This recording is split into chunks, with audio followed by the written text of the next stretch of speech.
Selamat pagi, Bapak Ibu yang dikasihi Tuhan.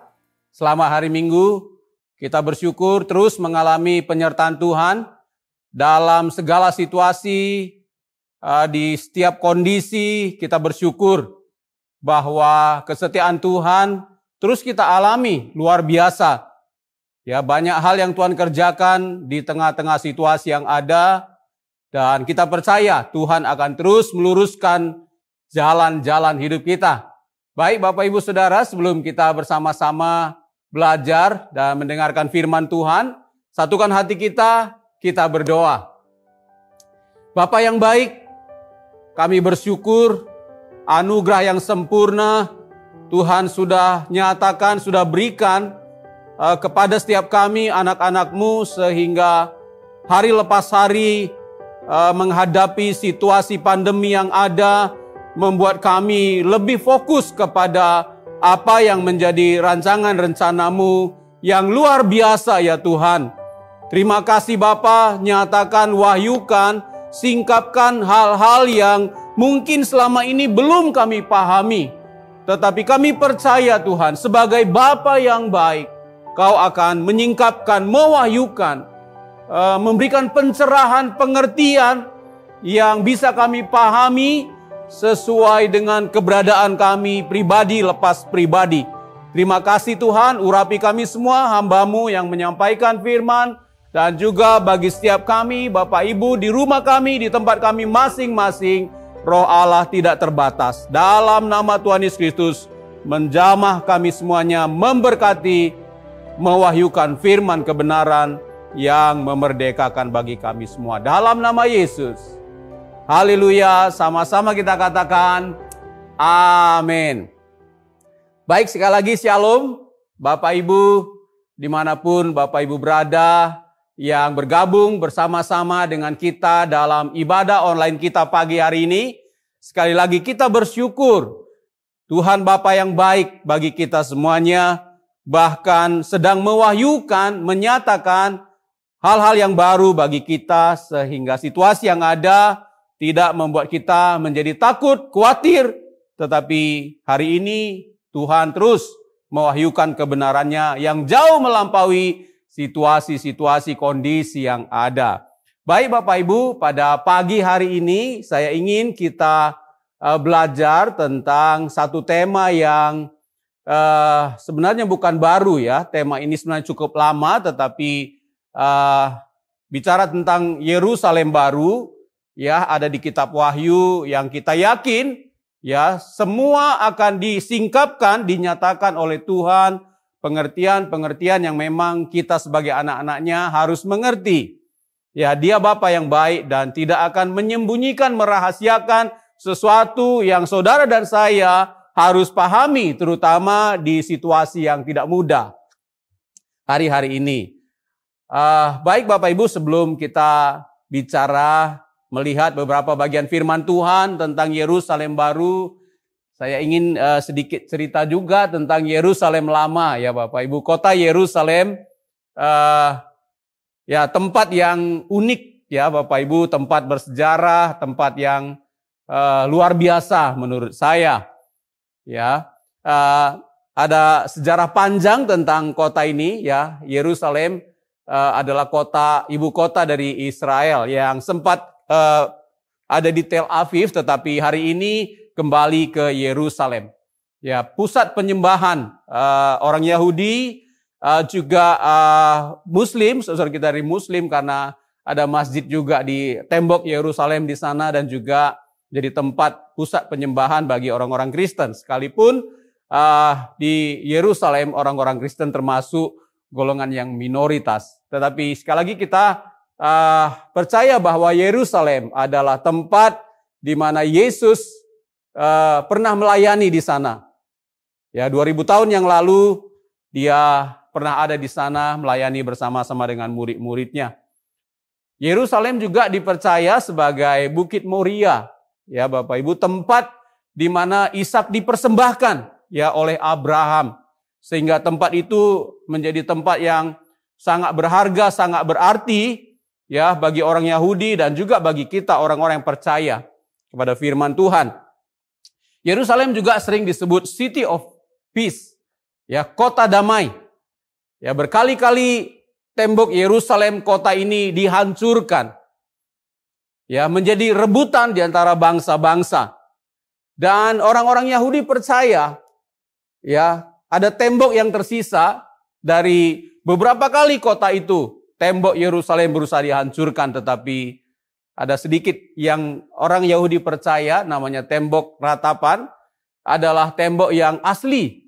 Ya, dari awal tembok Yerusalem dibangun. Ya, bagi saya pribadi ada banyak sebenarnya hal-hal yang berkesan ya tentang kota Yerusalem. Pada waktu kunjungan membawa rombongan, pada waktu itu saya lupa apakah kunjungan yang kedua, ketiga, keempat, atau kelima. Tetapi waktu kita masuk di tembok Yerusalem, ya tidak selalu kita bisa masuk, tetapi pada waktu itu kita bisa masuk ya dan turun ke bawah.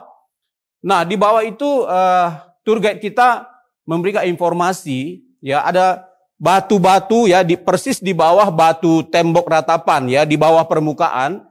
Di situ kita bisa melihat ya bagaimana tembok Yerusalem di bawah tanah itu begitu dibangun secara luar biasa. Ada satu bata yang mungkin seperti itu batanya, hampir. Yang semua yang ke bawah itu hampir seperti itu. Ukurannya 5 kali 20. Ya, satu bata, satu batu. Ya, 5 kali 20 dan beratnya itu sekitar 500 ton. Dan ya tour guide kita menyampaikan bahwa batu ini sampai saat ini tidak pernah bisa dihancurkan. Nah, Bapak Ibu, waktu tour guide kita menyampaikan seperti itu, tiba-tiba saya teringat, Yesus berkata, akulah batu yang hidup. Kita pasti aman. Ya, dan ada banyak kesaksian-kesaksian yang lain, Bapak Ibu, tentang bagaimana kota ini bukan hanya untuk tempat kita wisata, tetapi kita bisa merasakan sesuatu, ya apalagi bagi Bapak Ibu yang sering membaca firman, merenungkan tentang bagaimana pelayanan Yesus di Yerusalem, seringkali ya orang ketika memasuki kota Yerusalem, hati mereka tersentuh. Ya, banyak orang yang bersyukur luar biasa, ada juga yang sampai meneteskan air mata. Ya, banyak mujizat kesembuhan demi kesembuhan juga dari beberapa anggota rombongan yang pernah saya bawa, mereka mengalami mujizat kesembuhan. Ya, bahkan beberapa luar biasa ya. Ada juga beberapa yang mereka nggak punya uang.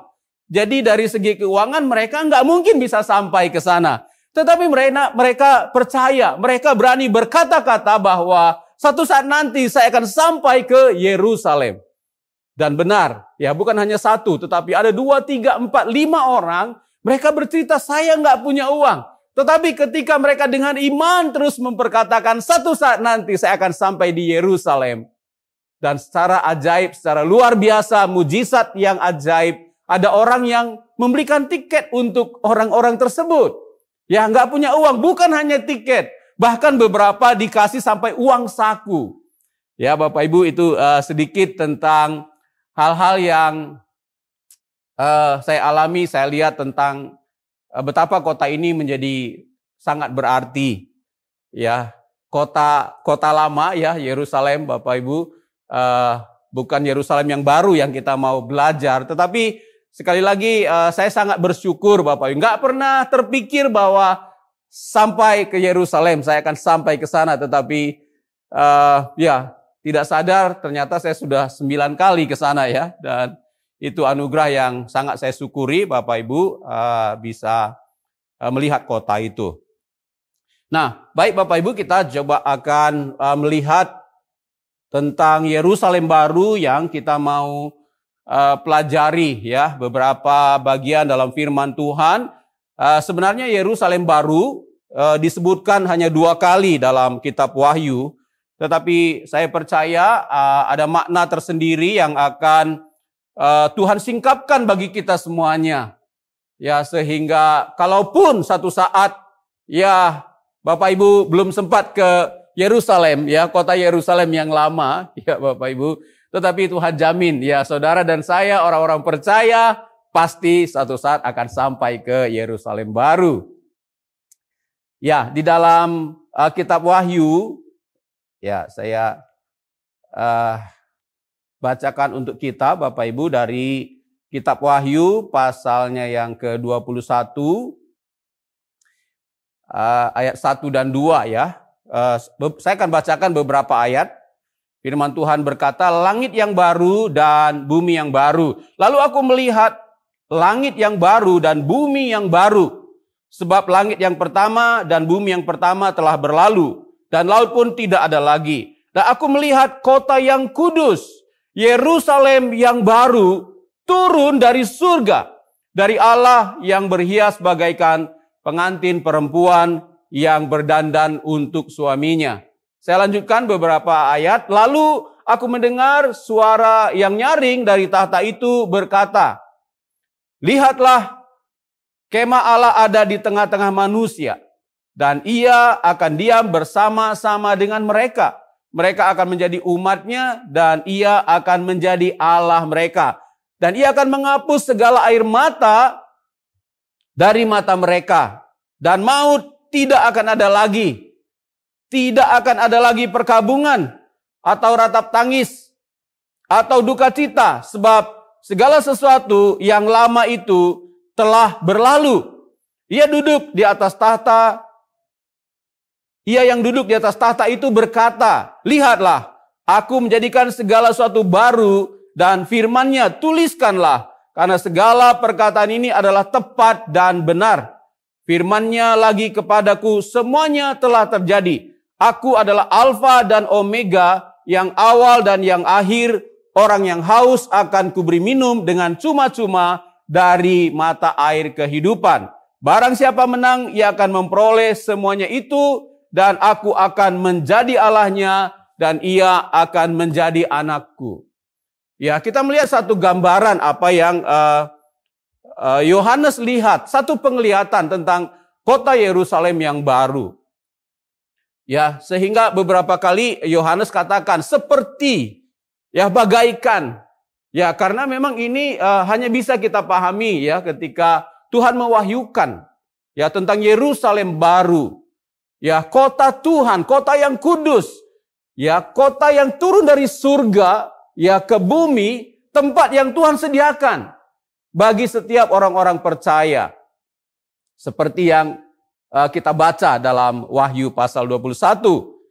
Ya, kemudian beberapa gambaran ya sedikit lagi di ayat 11 tentang kota ini dikatakan kota itu penuh dengan kemuliaan Allah dan cahayanya sama seperti permata yang paling indah bagaikan permata yaspis jernih seperti kristal. Sekali lagi kita melihat bahwa beberapa kali Yohanes harus menyampaikan seperti ya, yang belum tentu, tetapi dalam keterbatasan Yohanes tentang kemuliaan kota Yerusalem baru yang Tuhan rancang, ya, yang Tuhan bangun, dia hanya bisa menyampaikan seperti. Tapi ini luar biasa. Ya, saya berdoa Tuhan menyingkapkan, mewahyukan pengertian yang baru bagi kita, bahwa tempat yang Tuhan sediakan bagi saudara dan saya itu luar biasa. Dan saya percaya ini masa Tuhan akan mengarahkan kita semuanya. Ya, Tuhan menyingkapkan kebenaran-kebenaran yang mungkin selama ini sulit kita pahami. Saya percaya Tuhan pasti berbicara sesuai ya dengan pengetahuan, pemahaman setiap kita. Ya, ada orang yang bisa memahami begitu dalam detail ya tentang penjelasan Yerusalem baru atau tentang kebenaran. Tetapi ada juga orang-orang yang memahami hanya lewat gambaran yang sederhana. Ya, tetapi saya percaya Tuhan akan menyampaikan sesuai dengan kebutuhan, pengertian masing-masing kita, anak-anak Tuhan. Wahyu 21 ayatnya yang ke-18, firman Tuhan berkata, tembok kota itu terbuat dari permata yaspis. Ya, tembok Yerusalem baru. Dan kota itu sendiri dari emas tulen, bagaikan kaca murni. Luar biasa. Ya, gambaran-gambaran tentang kota yang kudus, kota yang mulia. Itulah Yerusalem baru yang digambarkan di dalam Wahyu pasal 21. sedikit lagi digambarkan di pasal 22 tentang kota Yerusalem baru ini dalam Wahyu pasal yang ke-22. Lalu ia menunjukkan kepadaku sungai air kehidupan yang jernih bagaikan kristal dan mengalir keluar dari tahta Allah ya dan tahta anak domba itu. Di tengah-tengah jalan kota itu, yaitu di menyeberang sungai itu, ada pohon-pohon kehidupan yang berbuah 12 kali. Tiap-tiap bulan sekali. Dan daun pohon-pohon itu dipakai untuk menyembuhkan bangsa-bangsa.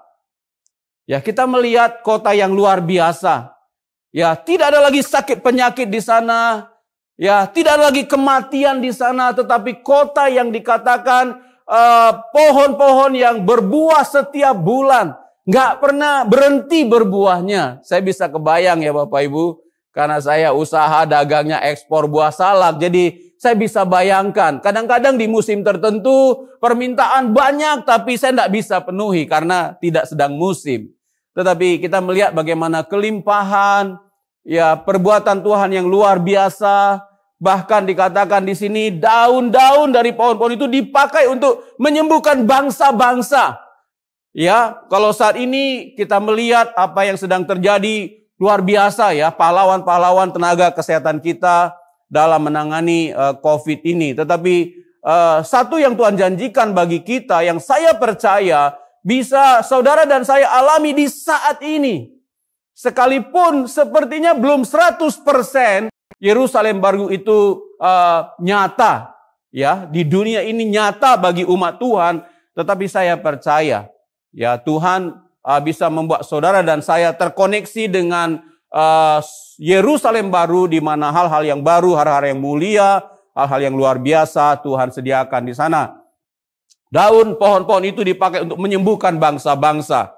Ya, nggak perlu repot-repot ya Bapak Ibu, bangsa-bangsa nggak perlu cari vaksin yang luar biasa karena daun-daun di Yerusalem baru itu daun-daun yang bisa menyembuhkan. Betapa dahsyat luar biasa kalau kita bisa melihat. Nah, saya melihat ya Bapak Ibu bagaimana umat tebusan Tuhan ya sedang dipersiapkan untuk bisa memerintah bersama-sama dengan Allah kita yang hidup. Ya Tuhan Yesus yang sudah mati dan bangkit bagi kita. Saya melihat Tuhan sedang membawa kita ya ke dalam satu musim yang baru di mana campur tangan Tuhan begitu nyata luar biasa.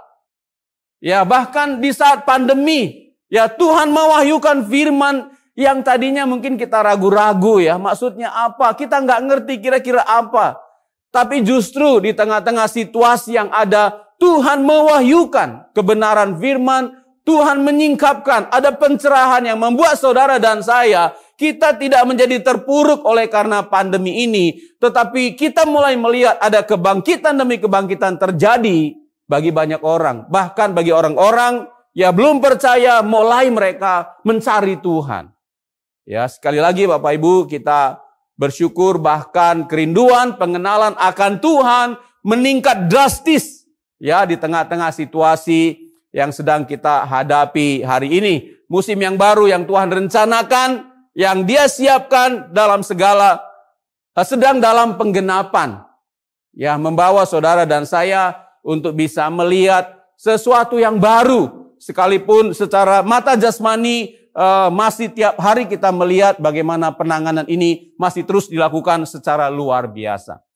Tetapi saya percaya bicara tentang Yerusalem baru, Tuhan sedang membawa hati kita, pikiran kita, ya melihat, mempercayai hal-hal supernatural yang Tuhan sedang kerjakan, karena saya percaya itu akan menjadi salah satu solusi untuk kita bisa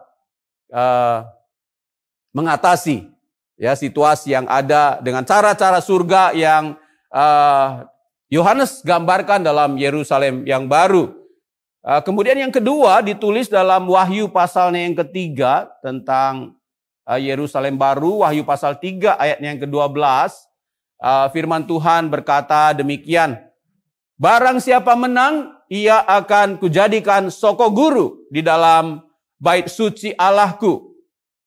Dan ia tidak akan keluar dari situ Dan padanya akan kutuliskan nama Allahku, nama kota Allahku, yaitu Yerusalem baru yang turun dari surga dari Allahku, dan namaku yang baru.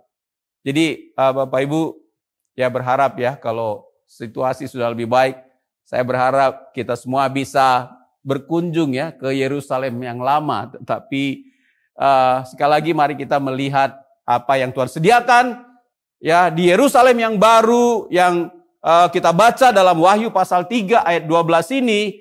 Dikatakan Tuhan sendiri, barang siapa menang ia akan kujadikan soko guru di dalam bait suci.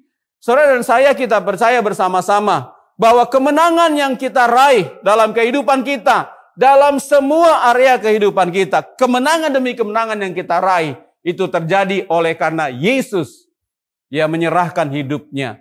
Oleh karena Allah Bapa yang tidak menyayangkan anaknya sendiri, tetapi mengaruniakannya kepada kita.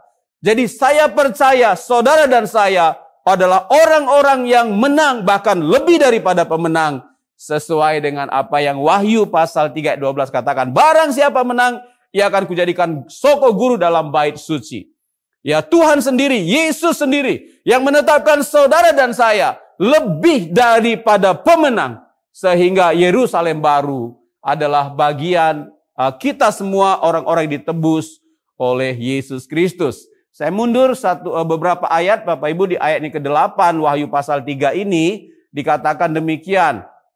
Ini firman Tuhan kepada jemaat di Philadelphia. Aku tahu segala pekerjaanmu, lihatlah.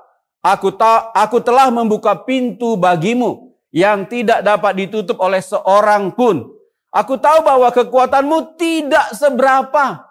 Bapak Ibu, orang-orang dipersiapkan ya masuk dalam kota Yerusalem, ada dalam pagar perlindungan yang kudus, di mana beribu-ribu malaikat ada di sana. Bukanlah orang-orang yang sempurna, Bapak Ibu, tetapi orang-orang yang firman Tuhan katakan di dalam ayat 8, aku tahu kekuatanmu nggak seberapa. Ya Bapak Ibu, tidak bisa dipungkiri ya, ada banyak bagian dalam hidup kita yang mungkin kita tidak selalu merasa baik. Ya, tidak selalu kita bisa mempercayai janji-janji Tuhan tepat seperti apa yang Tuhan mau. Ada banyak kegagalan, bahkan mungkin kekurangan-kekurangan kita kalau kita bisa melihat ya kembali kepada kehidupan kita. Tetapi sekali lagi kita melihat bahwa kuasa Tuhan akan menyempurnakan pekerjaan saudara dan saya. Ya, pelayanan kita yang terbatas itu kita percaya Tuhan menyempurnakan, Yesus menyempurnakan dengan kuasanya setiap pekerjaan pelayanan, setiap pekerjaan iman kita yang terbatas.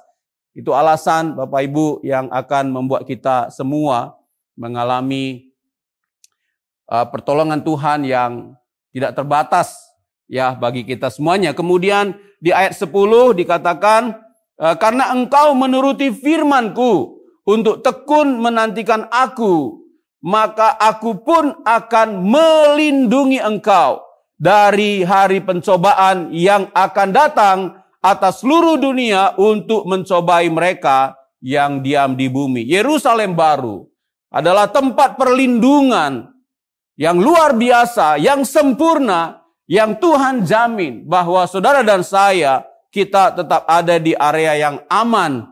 Ya, oleh karena janji Tuhan, firman Tuhan mengatakan bahwa Dia akan menjaga, melindungi kita semuanya. Ya, sekali lagi Bapak Ibu, Yerusalem baru kalau di dalam Ibrani pasal yang ke-11 ayat 6, saya percaya ya ini juga yang dirindukan oleh Abraham. Ya, satu kota yang dinanti-nantikan oleh Abraham. Ya, dalam perjalanan dia. Kita bersyukur bahwa sekalipun ya di zaman Abraham mungkin Yerusalem baru adalah sesuatu yang mungkin yang lain gak pernah tahu. Hanya Abraham. Tetapi satu hal yang kita yakin, sama seperti Tuhan menaruh tentang hari depan Yerusalem yang baru di hati Abraham, sekalipun masih jauh dalam penggenapan, tetapi Tuhan menaruh satu kerinduan. Dan itu yang membuat Abraham bapa orang beriman. Ya, bapa yang kita teladani. Bagaimana dia meninggalkan tanah airnya, meninggalkan keluarganya, dan dia pergi ke Kanaan, tempat yang sama sekali dia tidak pernah mengerti. Ibrani 11 ayat 10 mengatakan, sebab ia menanti-nantikan kota yang direncanakan dan dibangun Allah. Yerusalem baru dibangun, direncanakan oleh Allah, manifestasi otoritas kerajaan Allah begitu nyata yang akan membawa saudara dan saya mengalami hal-hal yang supernatural. Pewahyuan tentang kebenaran yang memerdekakan. Ya, untuk kita terus bergerak ya dalam tuntunan ilahi, makin nyata, makin akurat. Itu yang kita percaya, bagaimana Yerusalem baru yang Tuhan janjikan, yang ditulis oleh Yohanes dalam kitab Wahyu ini. Kita percaya penuh bahwa setiap janji yang sudah kita mengerti, ya, atau mungkin setengah kita mengerti, atau kita belum mengerti, kita percaya bahwa semua janji Tuhan pasti digenapi tepat waktu bagi kita, anak-anaknya. Ya, mungkin beberapa di antara kita atau banyak orang juga berkata, kapan waktu penggenapannya ya Bapak Ibu? Ya, kita semua terus berdoa mencari Tuhan, tetapi saya tiba-tiba ingat di dalam Kisah Rasul pasalnya yang pertama Bapak Ibu, tentang bagaimana orang-orang juga pernah bertanya hal yang sama kepada Yesus. Kisah Rasul pasal 1 ayat 6, Yesus terangkat ke surga. Ayat 6, maka bertanyalah mereka yang berkumpul di situ, Tuhan, maukah engkau pada masa ini memulihkan kerajaan bagi Israel? Ya, Israel secara fisik ya Bapak Ibu, yang jadi rebutan ya Bapak Ibu, bangsa-bangsa menyerang dan mereka rindu ya, rindu Israel benar-benar merdeka secara fisik. Ya, tetapi jawab Tuhan Yesus ya, engkau tidak perlu mengetahui masa dan waktu yang ditetapkan Bapa sendiri menurut kuasanya. Ya, tetapi coba kita berpikir, apakah Tuhan bisa mempercepat ya Yerusalem baru itu 100% terjadi? Saya yakin pasti bisa. Ya, tetapi sekali lagi Bapak Ibu, mari kita bersama-sama terus dalam masa-masa ini lebih lagi Tuhan memberi kesempatan untuk kita bisa memiliki persekutuan yang lebih dalam ya dengan Tuhan, dengan firman-Nya, dalam doa, dalam pujian kita, lewat membaca, merenungkan firman-Nya, membuat kita bisa mengerti ya waktu Tuhan, waktu yang terbaik. Ya, di dalam Yohanes pasalnya yang kedua, ya ini menarik bagaimana kita belajar tentang kapan waktunya Tuhan. Ya, saya ingat dari Yohanes pasal yang kedua, waktu itu bicara tentang perkawinan di Kana. Ya, ini judul perikopnya, perkawinan di Kana. Kemudian Yesus dan murid-muridnya juga diundang ke perkawinan itu. Nah, ketika mereka kekurangan anggur, ibu Yesus berkata kepada Yesus, mereka kehabisan anggur. Ya, satu komunikasi yang menarik ya Bapak Ibu. Ibu Yesus berkata, mereka kehabisan anggur. Kasihan, kira-kira begitu ya. Tetapi apa yang jawaban daripada Tuhan Yesus? Ayat keempat, kata Yesus kepadanya, mau apakah engkau daripadaku, ibu? Wow, ini pertanyaan yang Tuhan Yesus nggak tahu apa yang kira-kira ibunya butuhkan, gitu ya. Mau apa engkau daripadaku? Ya, saatku belum tiba. Padahal jelas sekali ya Bapak Ibu ya. Ya, bagaimana kita bisa mempercayai, meyakini sekalipun sepertinya mungkin ya kita masih jauh sepertinya ya, nggak tahu kapan. Tapi satu dialog ya, satu komunikasi ya, pembicaraan Yesus dengan ibunya, kita bisa belajar waktu yang tepat. Ya, dan luar biasa. Sekalipun Yesus tidak memberi kepastian, waktuku belum tiba. Ya, satu perkataan luar biasa dari Ibu Yesus. Dia berkata kepada pelayan-pelayan itu, apa yang dikatakan kepadamu, buatlah itu. Ya, jadi luar biasa. Ya, Ibu Yesus nggak mau berpanjang-panjang. Yesus sudah berkata, mau apa Ibu daripadaku? Ya, satu hal yang menarik menurut saya. Pastinya Yesus tahu. Dan dia berkata, waktuku belum tiba.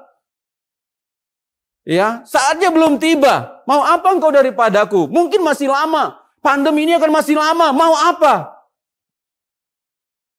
Ya, tetapi mari kita melihat apa yang Yesus kerjakan. Singkat cerita, Bapak Ibu, Tuhan membuat percepatan luar biasa. Sekalipun dia berkata, belum waktuku belum tiba. Tapi kalau kita lihat dari akhir dari pembicaraan mujizat di Kana ini adalah Yesus menyatakan kemuliaannya di pernikahan, perkawinan di Kana. Ya, kita belajar waktunya Tuhan buat, dia percepat waktunya. Ya, padahal di awal dia sudah berkata dengan tegas, saatku belum tiba, Ibu. Ya. Nah, kemudian bicara masalah waktu kapan ya Bapak Ibu, kemudian masih dalam kitab Yohanes, ya saya coba melihat dari Yohanes pasal 11, itu juga menarik. Bagaimana Tuhan Yesus sepertinya berlama-lama, terlambat Tuhan, kita terlambat. Yohanes pasal 11, ayatnya yang ketiga, mari kita lihat. Lazarus dibangkitkan, ya ayat yang ketiga. Dan Lazarus yang sakit itu adalah saudara dari Maria dan Marta, Bapak Ibu ya, yang pernah membasuh kaki Yesus dengan minyak yang mahal dan membasuhnya, kemudian menyekanya dengan rambutnya. Kemudian mereka berkata, Maria dan Marta, di ayat 3, dia berkata, dan Lazarus yang sakit itu adalah saudaranya. Kedua perempuan itu mengirim kabar kepada Yesus. Tuhan, dia yang kau kasihi sakit. Ya mungkin di WA kali ya. Guru gitu ya. Dia yang kau kasihi sakit. Please, datang segera ya. Jangan terlambat. Ya, dia sakit keras. Saya yakin ya Marta, Maria tahu betul bagaimana Yesus ya. Sehingga hal-hal yang penting yang mungkin dia sampaikan. Ya dikatakan, Tuhan dia yang kau kasihi sakit. Tapi mereka nggak sangka ya Bapak Ibu, kita lihat di ayat keempat, ketika Yesus mendengar kabar itu, ia berkata, penyakit itu tidak akan membawa kematian, tetapi akan menyatakan kemuliaan Allah, sebab oleh penyakit itu Allah akan dimuliakan. Baca semua di pasal 11 ini, maka dalam perjalanan untuk mempercayai apa yang Yesus katakan, itu perlu waktu. Ya, berjalan di masa-masa penantian, masa-masa yang sulit, bahkan kalau kita lanjutkan baca, akhirnya Lazarus mati. Ya, dengan sengaja firman Tuhan berkata, Yesus tidak segera datang, tapi dia sengaja. Yang pertama tadi dikatakan bahwa lewat kejadian ini akan menyatakan kemuliaan Allah, sebab oleh penyakit itu Anak Allah akan dimuliakan. Kemudian kalau kita lanjutkan ke bagian-bagian firman Tuhan yang lain di pasal 11 ini, maka Yesus tidak langsung segera datang, tapi 2 hari lagi dia pergi pelayanan ke tempat yang lain. Sehingga Lazarus, ya dikatakan dalam firman Tuhan, Lazarus mati. Ayat 14-15, karena itu Yesus berkata dengan terus terang, Lazarus sudah mati. Tetapi syukurlah, aku tidak hadir pada waktu itu, sebab demikian lebih baik bagimu, supaya kamu dapat belajar percaya. Marilah kita pergi sekarang kepadanya. Ada satu pelajaran penting ya, masa-masa yang saya yakin semua kita doakan, kita tidak ragu bahwa Tuhan berkuasa menghentikan segala pandemi dan segala hal-hal yang terdampak Bapak Ibu, tetapi mari kita juga belajar. Ya, kita percaya bahwa Allah kita bukan Bapa yang suka menunda-nunda. Ya, dia yang tidak pernah menahan-nahan kebaikan, tetapi belajar percaya dalam segala keadaan adalah satu pelajaran penting yang Tuhan mau ajarkan bagi kita untuk tidak bergeser. Ya, tetapi terus mempercayai Tuhan di dalam kehidupan kita, dalam keluarga kita. Ya, dalam bisnis kita, sekolah, studi kita. ya, atau teman hidup ya bagi rekan-rekan saudara yang sampai saat ini. Ya, tetapi sekali lagi bagaimana kita terus bisa mempercayai Tuhan? Ya, apakah jawaban akan cepat datang atau sepertinya dengan sengaja Tuhan terlambat? Ya, Yesus terlambat datang. Tetapi hal yang pasti yang kita percaya bahwa waktu Tuhan adalah pasti waktu yang terbaik. Ya, seperti pujian mengatakan ya, waktu Tuhan pasti yang terbaik. Ya, walau kadang tak mudah dimengerti, tak mudah dipahami. Tetapi saya percaya Bapak Ibu, sekalipun sepertinya Yesus terlambat datang, sehingga kalau kita lihat kelanjutan sebelum Lazarus dibangkitkan, Maria dan Marta mereka seperti begitu amat sedih. Ya, mereka berkata, Tuhan Yesus, seandainya Engkau tidak terlambat datang, ya saudara saya tidak akan meninggal. Ya, sekali lagi ada satu pelajaran yang Tuhan sampaikan untuk tetap mempercayai. Ya, situasinya cepat pulih, segala sesuatu cepat bisa terselesaikan, atau mungkin ada waktu-waktu yang sepertinya tanda kutip penundaan. Yesus terlambat datang. Ya, bantuan terlambat datang. Tetapi Tuhan mau menyatakan tentang bagaimana mulianya iman saudara dan saya untuk tetap mempercayai Tuhan. Ya, dalam situasi apapun, terutama buat kita situasi pandemi yang memang tidak mudah Bapak Ibu. Ya, kita berharap, berdoa Juni selesai, tetapi ini sudah bulan Oktober. Ya, tetapi saya mau katakan tetap percaya. Ya, tetap bergairah, tetap bersemangat. Firman Tuhan berkata orang yang bersemangat dapat menanggung penderitaannya, dapat menanggung kesusahannya. Ya, saya sedikit bagi berkat sebelum kita lanjutkan sedikit lagi Bapak Ibu tentang situasi seperti sekarang. Ya, saya dan anak saya sedang merintis ya usaha kecil-kecilan, ya kuliner ya, Serena Kopi, dan bulan pertama, bulan kedua lumayan, bersyukur Bapak Ibu, puji Tuhan. Ya, omsetnya dalam, ya boleh dibilang baru nyoba ya, baru mengembangkan ya 6 sampai 8 juta dalam bulan pertama, 6 sampai 8 juta. Bulan kedua 6 sampai 8 juta menurut saya oke lah ya dalam usaha yang sangat kecil. Nah, tetapi bulan ketiga itu masuk lagi masa PSBB yang lebih ketat. Wow. Wah, kita agak kesulitan, tapi puji Tuhan. Ya, satu hari sebelum PSBB, waktu saya berdoa, terpikir ya di hati saya, wah kita udah nggak usah pusing, nggak usah bingung, nggak usah ragu, nggak usah takut tentang omset, tapi kita akan buat sesuatu yang baru. Jadi timbul di hati saya untuk kita akan memberi makan gratis, ya siang dan sore. Kita taruh di depan rumah. Nah, itu satu hari sebelum pandemi, sebelum PSBB ketat. Tetapi besoknya pas dimulai hari pertama PSBB ketat, pagi-pagi ya anak saya Yonatan bilang, "Pak, gimana kalau kita ngasih makan orang gratis aja deh?" Wah, saya kaget. Nah, itu satu konfirmasi peneguhan. Ya, di tengah-tengah situasi yang ada tidak selalu omset yang jadi utama buat kita, tetapi dengan kita punya beban, punya hati, saya percaya itu satu peluang yang luar biasa. Dan kenapa ini sangat menarik, saya ingin share, karena ini membuat kita bersuka cita bersama-sama.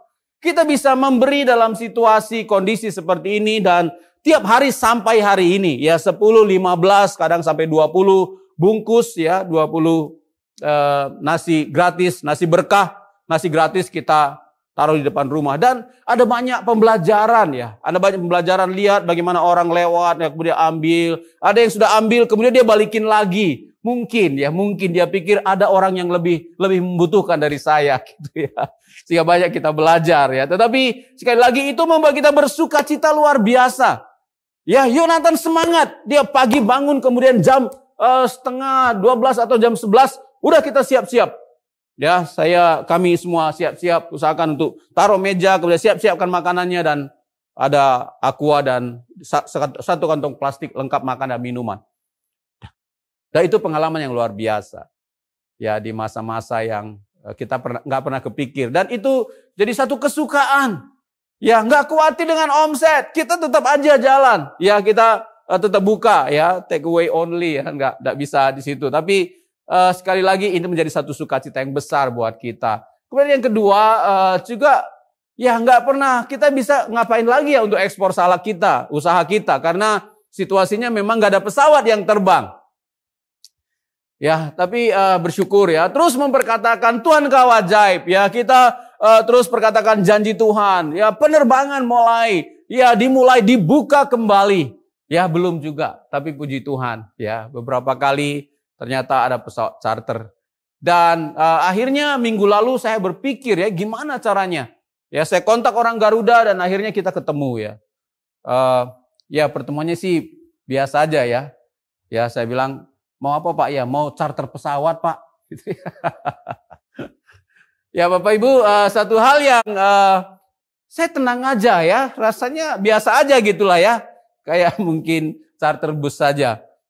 Singkat cerita, ya kalau tipe 737 itu Pak, 36.000 US kali PP ya, sekali jalan. Tapi disarankan lebih baik pakai yang Airbus saja Pak. Itu 46.000, beda 10.000 US. Ya, saya juga biasa aja Bapak Ibu, nggak takut uangnya dari mana, bagaimana. Tapi ini satu pengalaman yang ya belum deal ya Bapak Ibu, tetapi saya melihat hal-hal yang baru, yang luar biasa justru, sekalipun situasi hari ini masih terbatas. Ya, bergerak dalam kuasa kerajaan, ya Yerusalem baru itu akan menjadi solusi ya untuk kita bisa mengatasi situasi yang ada, tidak khawatir. Ya, meskipun situasinya sulit, tetap penuh pengharapan, ya sukacita meskipun situasi terbatas, tetapi saya melihat ada hal-hal yang baru Tuhan taruhkan di hati kita ketika hati kita fokus ya kepada kuasa kerajaan Allah, tentang Yerusalem baru di mana pemerintahan Tuhan yang dinyatakan, ya terus berkata-kata tentang kelimpahan. Ya, seperti yang firman Tuhan katakan. Dalam Mazmur 103:9 memang di sana ditulis, Tuhan sudah menegakkan tahtanya di sorga. Saya percaya ya, ini sebagai Yerusalem baru yang Tuhan mau turunkan ya untuk saudara dan saya, kita mengalami manifestasi pemerintahan kerajaan Allah di mana Tuhan memilih menetapkan saudara dan saya untuk memerintah bersama-sama dengan Dia. Bapak Ibu, saya ingin sampaikan juga satu bagian tentang Yerusalem baru, Yerusalem sorgawi yang ditulis dalam Ibrani pasal 12 ayatnya yang ke-22 dan 24 dengan cepat. Saya berharap kita bisa selesai tidak terlalu lama dalam Ibrani pasalnya yang ke-12 ayatnya yang ke-22 dan 24 sampai 24. Tetapi kamu sudah datang di Bukit Sion, ke kota Allah yang hidup, Yerusalem surgawi, dan kepada beribu-ribu malaikat, suatu kumpulan yang meriah, dan kepada jemaat anak-anak sulung yang namanya terdaftar di sorga, dan kepada Allah yang menghakimi semua orang, dan kepada roh-roh orang-orang yang benar yang telah menjadi sempurna. Dan kepada Yesus pengantara perjanjian baru, dan kepada darah pemercikan yang berbicara lebih kuat daripada darah Habel. Nah, ada satu kata-kata yang menarik yang saya percaya ya, dikatakan ya mungkin ada batas, tetapi sesungguhnya juga tidak ada batas dalam kita bisa mengakses, mengalami otoritas pemerintahan kerajaan Allah dalam kehidupan kita saat ini. Dikatakan posisi kita, kamu sudah datang di Bukit Sion, kota Allah yang hidup, Yerusalem surgawi. Ya, di mana di sana ada beribu-ribu malaikat, ada kumpulan yang begitu meriah, yang saya yakin ketika Tuhan membawa kita fokus kepada apa yang firman Tuhan disampaikan, maka tidak ada kekhawatiran, Bapak. Tidak membuat hati kita jadi galau, jadi takut, sedih, ya dikuasai oleh situasi, tetapi saya percaya Tuhan akan mengarahkan kita mulai mempercaya dan melihat, mengalami hal-hal supernatural yang Tuhan sediakan bagi kita. Jadi dikatakan kita datang kepada Yesus pengantara perjanjian baru dan kepada darah pemercikan. Saya membayangkan bahwa posisi saudara dan saya, ya ini di dalam seperti 1 Petrus 2:9 dikatakan dia telah memindahkan kita dari gelap kepada terangnya yang ajaib. Ya, di mana tempat ini tidak ada lagi tempat yang abu-abu, tidak lagi tempat kegelapan, ya, yang membuat saudara menjadi tidak jelas, tidak yakin. Tetapi di tempat di mana firman Tuhan katakan kamu sudah datang di Bukit Sion, di kota Allah yang hidup, Yerusalem surgawi. Ya, di sana hanya adalah terang yang membuat saudara betul-betul tahu, membuat kita semua tujuan hidup yang pasti meskipun situasi seperti situasi pandemi seperti saat ini. Saya yakin saudara dan saya akan tetap mendapat kekuatan untuk berdiri, maju, terus naik. Saya percaya itu yang Tuhan kerjakan bagi kita hari-hari ini ketika kita mengaminkan, meyakini bahwa saudara dan saya ada, sudah ada. Ya, firman Tuhan katakan kamu sudah datang ke Bukit Sion, ke kota Allah yang hidup, Yerusalem surgawi kepada beribu-ribu malaikat. Itu sebab saya yakin, ya kenapa firman Tuhan mengatakan bahwa saudara saya lebih daripada pemenang. Bukan kalah ya, bukan draw. Ya, kita hari ini seri ya. Waduh, kita dengan dunia seri. Atau mungkin kadang kalah, kadang menang. Tetapi firman Tuhan berkata lebih daripada pemenang. Ya, sebab Allah di pihak kita. Membawa kita ada di kota Bukit Sion, kota Allah yang hidup. Yerusalem surgawi. Ya, bagaimana kuasa Tuhan termanifestasi secara luar biasa. Membawa saudara dan saya. Bukan dari gelap lagi kepada terang. Tetapi dari terang yang satu kepada terang yang lebih besar. Ya, bagian firman Tuhan lain juga mengatakan ketika dia menempatkan kita. Ya, di Yerusalem, di kota di mana dikatakan kamu sudah ada di Bukit Sion, kota Allah yang hidup.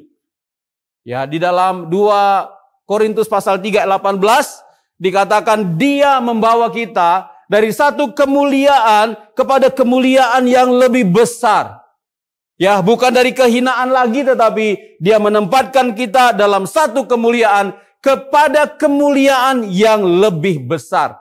Area di mana tidak ada lagi kegelapan, tidak lagi jebakan bagi saudara dan saya, tetapi area-area di mana kemuliaan Tuhan dinyatakan secara luar biasa.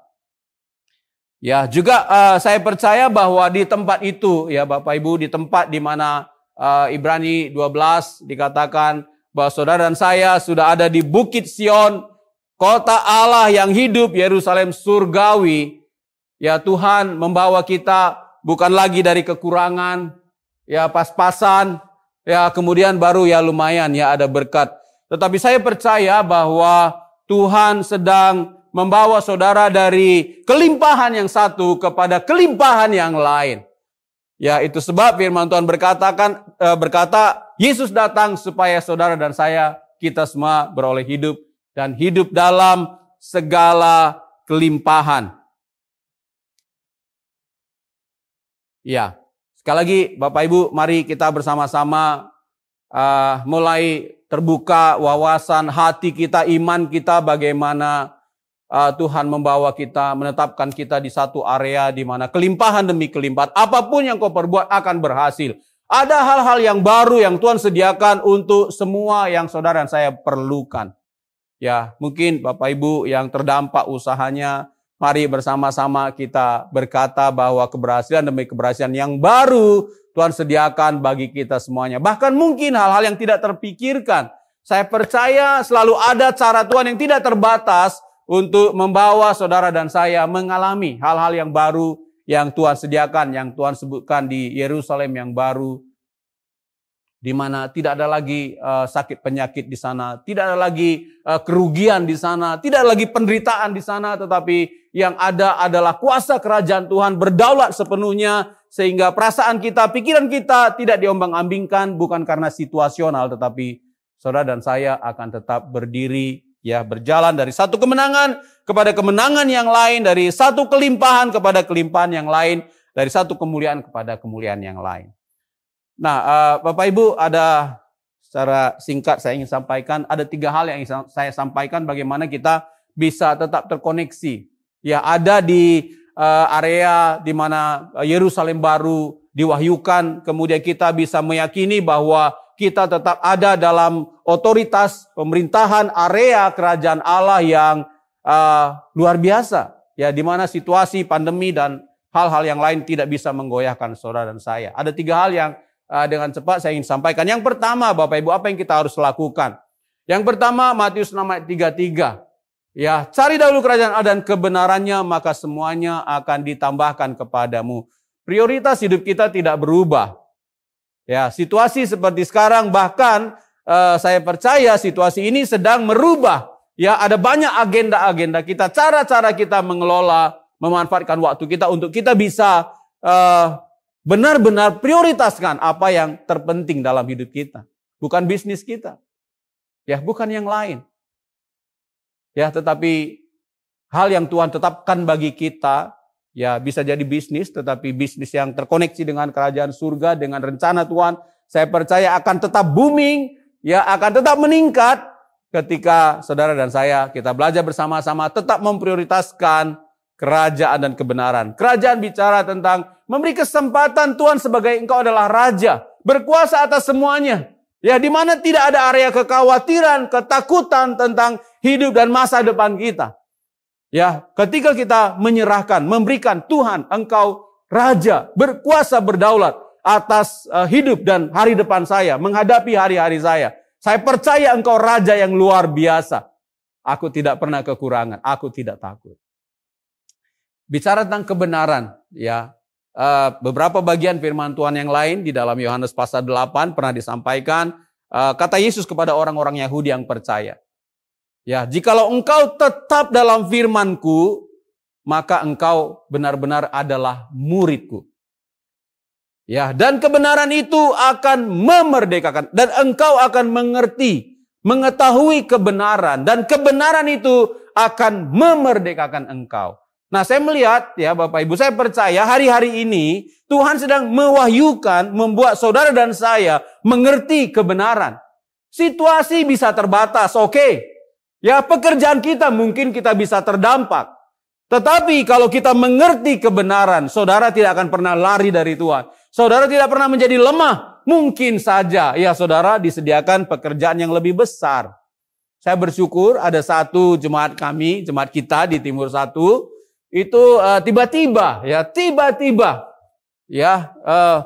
kawannya panggil dia, udah lu jadi komisaris di tempat gua. Gitu ya. Ya luar biasa, gak pernah sangka juga, tapi saya dengar ceritanya langsung 2 digit gajinya ya, baru awal ya, lu jadi komisaris. Ya gak pernah kepikir, tiba-tiba saja, luar biasa. Ya, kebenaran, ketika kita mengerti kebenaran, kebenaran memerdekakan kita. Tidak membuat kita menjadi berkurang ya, tetapi justru ketika kita mengerti kebenaran situasi seperti sekarang, kita bisa memberi sekalipun mungkin saudara dan saya bisa terdampak. Tetapi Tuhan punya cara-cara yang baru ya di dalam kebenaran, karena ketika saudara dan saya tetap dalam kebenaran dan engkau akan mengerti kebenaran, kebenaran akan memerdekakan engkau. Luar biasa, kebenaran itu akan membuat saudara dan saya berbeda. Ya, di dalam Yesaya 54 saya bacakan ayat 14, engkau akan ditegakkan di atas kebenaran, engkau akan jauh dari pemerasan, sebab engkau tidak usah lagi takut dan engkau akan jauh dari kekejutan, sebab ia tidak akan mendekat kepadamu. Ketika saudara kita tetap dalam kebenaran, firman Tuhan katakan, kau akan jauh dari pemerasan, siapapun yang menyerbu engkau, ia akan rebah ya melawan engkau. Setiap senjata yang ditempa terhadap engkau tidak akan berhasil. Setiap orang yang melontarkan tuduhan melawan engkau dalam pengadilan akan engkau buktikan salah. Inilah yang menjadi bagian hamba-hamba Tuhan untuk kebenaran yang mereka terima daripadaku. Demikianlah firman Tuhan. Ya, bagian yang terakhir mengucap syukur. Ya, Bapak Ibu mengucap syukur. Saya percaya ini cara hidup, gaya hidup kerajaan Allah yang akan terus ya melimpah dalam hidup kita. Ya, satu ayat dalam Ibrani 12:28, jadi karena kita menerima kerajaan yang tidak tergoncangkan, marilah kita mengucap syukur dan beribadah kepada Allah menurut cara yang berkenan kepadanya dengan hormat dan takut. Bapak Ibu, kerajaan Allah yang tak tergoncangkan, Yerusalem baru, dikatakan dianugerahkan kepada saudara dan saya. Kita tidak bekerja membangun kerajaan itu, tetapi Tuhan yang merancang membangunnya. Dan saudara dianugerahkan, dibawa oleh Tuhan, dipindahkan oleh Tuhan untuk menerima kerajaan yang tidak tergoncangkan. Jadi marilah kita mengucap syukur. Kita bersyukur bahwa pemerintahan kerajaan Tuhan berdaulat penuh atas hidup saudara dan saya, atas hidup kita semuanya. Sebab jika oleh dosa satu orang, maut telah berkuasa oleh satu orang itu, maka lebih benar lagi mereka yang telah menerima kelimpahan kasih karunia dan anugerah kebenaran akan hidup. Bukan hanya sekedar hidup, tetapi Roma 5:17 mengatakan mereka akan hidup dan berkuasa oleh satu orang itu, yaitu Yesus Kristus. Puji Tuhan. Sekali lagi Bapak Ibu, ketika kita belajar tentang pengertian apa yang Tuhan sediakan, Yerusalem baru dan waktu yang tepat. Dan Tuhan selalu punya waktu yang tepat untuk saudara dan saya mengalami apa yang harus saudara dan saya alami, hal-hal yang baru. Ya, firman Tuhan katakan tidak ada lagi kesedihan di sana, tidak ada lagi kematian di sana, tidak lagi penderitaan di sana, tetapi yang ada adalah sukacita, ada bersama-sama dengan beribu-ribu malaikat Tuhan. Tempat yang sangat meriah, tempat yang penuh sukacita yang Tuhan gambarkan. Sekali lagi Bapak Ibu, mungkin kalau ada dari antara Bapak Ibu Saudara yang mungkin baru pertama kali ya melihat, mendengar firman Tuhan ini, dan Bapak Ibu tidak yakin apakah Bapak Ibu akan ada dalam Yerusalem yang baru, ada dalam kerajaan yang dimana Tuhan memerintah sepenuhnya, mengalami keselamatan, perlindungan Tuhan yang sempurna. Firman Tuhan berkata, kalau kita percaya dan menerima anugerah keselamatan, maka saudara dan saya akan dipindahkan dari gelap kepada terang Tuhan yang ajaib. Bagi Bapak Ibu, saudara yang terbuka hatinya pada pagi hari ini mau berdoa mengundang Tuhan Yesus, mari Bapak Ibu bisa ikuti doa saya, katakan bersama dengan saya, Tuhan Yesus, terima kasih pada pagi hari ini. Aku bersyukur kepadamu karena aku mendengar berita keselamatan kasih Tuhan Yesus yang rela mati mengampuni segala dosa-dosaku. Saat ini aku membuka hati, mengundang Tuhan Yesus masuk dalam hatiku sebagai Tuhan dan Juru Selamat. Dalam nama Tuhan Yesus Kristus. Terima kasih Tuhan. Juga kalau ada Bapak Ibu yang hari ini mungkin mengalami sakit penyakit, mari saya undang Bapak Ibu bisa mengangkat tangan bersama-sama dengan saya di tempat Bapak Ibu masing-masing, di rumah Bapak Ibu masing-masing. Firman Tuhan mengatakan di tempat di mana Tuhan membawa saudara dan saya orang-orang percaya, tidak ada lagi sakit penyakit. Karena itu mari bersahati bersama-sama. Yesus yang adalah Tuhan dan Raja rela mati di kayu salib bukan hanya menanggung dosa saudara dan saya, tetapi dia juga menanggung segala sakit penyakit kita. Mari satukan hati kita. Bapa, kami datang kepadamu, Yesus Kristus Tuhan dan Raja kami yang sudah mati di kayu salib, menanggung segala sakit penyakit kami. Karena itu kami katakan, enyah segala sakit penyakit. Setiap Bapak Ibu Saudara di tempat mereka masing-masing, kami katakan ada jamahan Tuhan. Jadilah kuat, jadilah sembuh. Segala sakit penyakit disingkirkan, dipatahkan, dihancurkan. Jadilah bebas, merdeka, mengalami kesembuhan oleh kuasa nama Yesus Kristus Tuhan.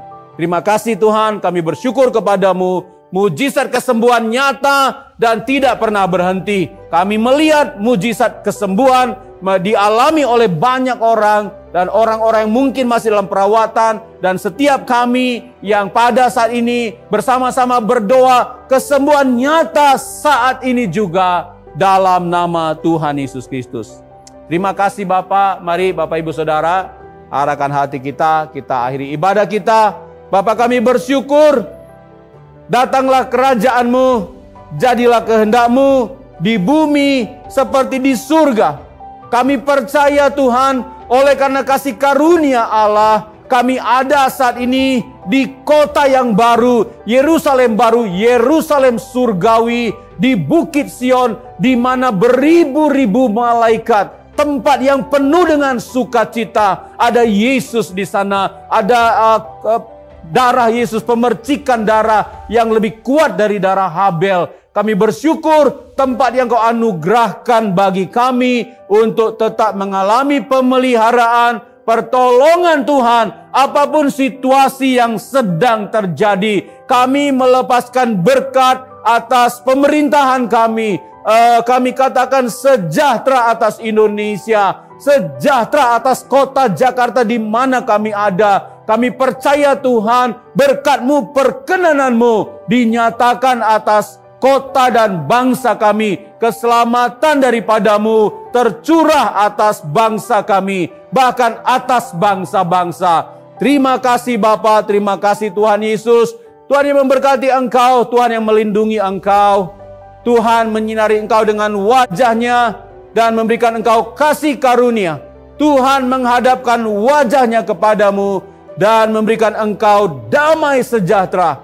Terima dan alamilah berkat pemeliharaan Tuhan yang sempurna. Terima kasih Bapa, kami bersyukur kepadamu. Dalam nama Tuhan Yesus Kristus, kami sudah berdoa dan mengucap syukur.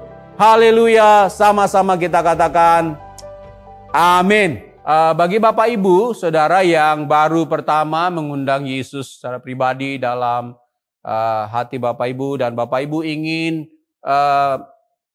dilayani lebih lanjut, atau bagi Bapak Ibu yang punya pergumulan untuk didoakan, ya Bapak Ibu jangan lupa bisa Bapak Ibu menghubungi call center kami di 0822 39 400 400. Sekali lagi Bapak Ibu bisa menghubungi call center kami di 0822 39 400 400. Sekali lagi terima kasih Bapak Ibu. Tuhan memberkati kita semuanya, dan kuasa Tuhan, kebenaran firman Tuhan tidak berhenti sampai di sini, tetapi terus bekerja menyatakan kuasa dan kehendak-Nya terjadi atas kita semuanya. Terpujilah nama Tuhan.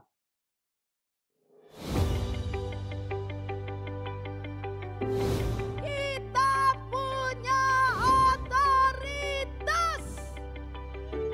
Kita gereja Tuhan memerintah. Tahun mujizat Tuhan, tahun miracle Tuhan, tahun kuasa Tuhan dinyatakan, God's Kingdom Authority dinyatakan. Saya ingin ajak kita semua, saudaraku, jangan terintimidasi dengan situasi, tapi kita bangkit, saudaraku. Kita ambil kuasa Tuhan bersama-sama, menyatakan kuasa itu, menggunakan kuasa itu untuk menyetop segala pekerjaan iblis, untuk mengubah keadaan, mengubah bangsa Indonesia.